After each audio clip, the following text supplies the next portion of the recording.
برای بەڕێزم باوکی مەسرور، سڵاو و ڕێزم قبول بفەرمونون. ئەیات سەماوی بەڕێز مەسعود بارزانی، سڵاوی خودای گەورەت لێبێت. زۆر بەڕێز باوکی مەسرور، ئەوەی من بۆت دەنووسم هەرگیز هاوەرگیز لە هیچ سیاسێکی دیکەی عێراقی نایبیستیت. زۆریش گرنگە پێشەوەی بۆچوونی سیاسی خۆمت بۆ باس بکەم سەبارەت بە خودی خۆت و حیزبەکەت و سەرکردایەتی خانەوادەکەت بۆ ئەو حیزبە و پەیوەندیەکانتان بە دەستگا هەواڵگرێ نێودەوڵەتیەکانەوە. ئەم بۆچوونەشم زادەی ئەم قۆناغی ئێستانیە و دەگەڕێتەوە بۆ سەرەتای هەفتاکانی سەدەی ڕابردوو، کاتێک عیسا سواری جەلادی حیزبەکەت 12 قوتابی شیوعی ڕفاندن. لەو کاتەی دوای تەواوکردنی خوێندنەکەیان لە هەندەرانەوە بە کوردستاندا بەرەو عێراق دەگەڕانەوە. ئەو قوتابیانە بەدەستی جەلادەکەی حیزبەکەت گیانیان لەدەستدا. فەخری کەریمی هاوڕێت بەباشی ئاگاداری وردەکاری ئەو چیرۆکەیە. ئەو کات من یەکێک بووم لەو گەنجە شیوعیانەی هانامان بۆ خوالێ خۆش بوو مەلا مستەفای باوکت برد و داوامان لێ کرد ئەو گەنجە شیوعیانە ئازاد بکات، بەڵام داواکاریەکەمان بێوەڵام بوو. جەنابی کاک مەسعود، هەرگیز ڕۆژێک لە ڕۆژان باوەڕم بەوە نەبووە کە ئێوەی بنەماڵی بارزانیەکان تۆسقاڵێک لاگیر و لاداری عێراق بووبن یان چارەنووسی گەلی عێراقتان بەلاوە گرنگ بوو بێت. دید و بۆچوونم سەبارەت بە خۆت و بنەماڵەکەت لە سەرکردایەتیکردنی گەلی کووردا کتومت وەک دید و بۆچوونمە سەبارەت بە سەدامی گۆڕبەگۆڕ و خانەوادەکەی. ئەم قسانەشم لەسەر چەند ڕاستیکی مێژووی بنیاد نراون کە عەرەبەکان دەیزان و کوردەکانیش زیاتر پێی ئاشنان.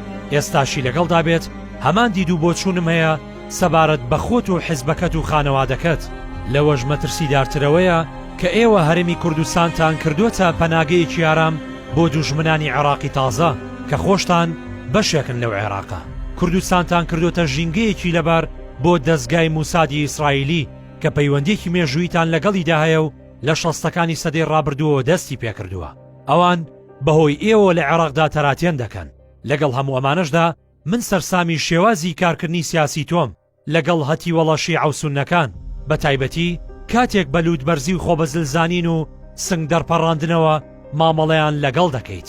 برای عەزیزم باوکی مەسرور، بەوردی چاودێری کاردانەوەی خودی خۆت و حکوومەت یارێمی کوردستانم کرد سەبارەت بە یاسای قەرزکردن کە دوێنێ پەرلەمانی عێراق پەسەندی کرد.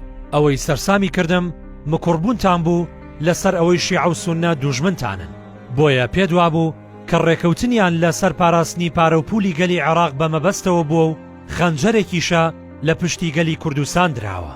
باوکی مەسرور، تو ئەو خودایی بە حەقی دەناسیت. تێرت نەخوارد لە 17 ساڵ دەسەڵات خوازی و دیکتاتۆریەت بەسەر گەلی قەلەندەری هەرێمی کوردستانەوە کە خۆت و کوڕەکانت و خانەوادەکەت بە ئاگر و ئاسن حکومڕانیان دەکەن. ئەو دەیەها ملیار دۆلارە بەس نییە کە لە گەلی کورد و عەرەبتان دزی و لە بانقەکانی جیاندا پەزمەندەتان کردووە. دەتەوێت هێشتا عێراقیەکان بەرامبەر ئەو تاڵان و بڕۆیەتان بێدەنگ بن؟ ئێوە نیگەرانی چین لە دەرچوونی ئەم یاسایەدا؟ ئایا یاساکە بۆ کوردستان و بەسڕە وەک یەک نییە؟ بۆچی نەوت و دەرامەتە فیدراڵیەکان ڕادەستی خەزێنەی دەوڵەت ناکەن هەروەک لە سەرتاسەری عێراقدا دەکرێت؟ مانگی پێشوو لەگەڵ وەزارەتی دارایی عێراق لەسەر ئەو یاسایە ڕێک نەکەوتبوون کە لە پەرلەمان پەسەند کرا؟